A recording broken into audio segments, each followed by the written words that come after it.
Hello বন্ধুরা, কেমন আছেন সবাই? আশা করি সবাই ভালো আছেন। আমি ভালো আছি। চলে এসেছি নতুন ভিডিওর সাথে রান্নাবান্না নিয়ে বাড়িতে। বন্ধুরা, কচু দিয়ে একটা আলু দিয়েছি আর পুঁই ডাঁটা দিয়েছি, সব দিয়ে তরকারি হচ্ছে।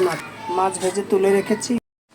এই যে বন্ধুরা, ঝোল ফুটে গেছে, দেখতে পাচ্ছ। সব মশলাপাতি নুন দিয়েছি, হয়ে গেছে। আর এই যে মাছটা দিয়ে দেবো। মাছ দিয়ে দিলাম।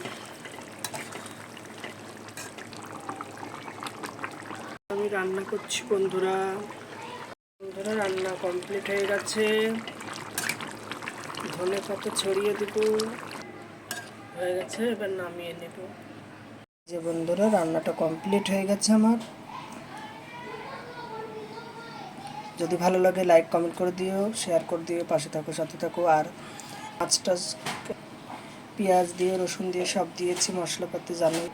ভিডিওটা দেখার জন্য ধন্যবাদ সবাই।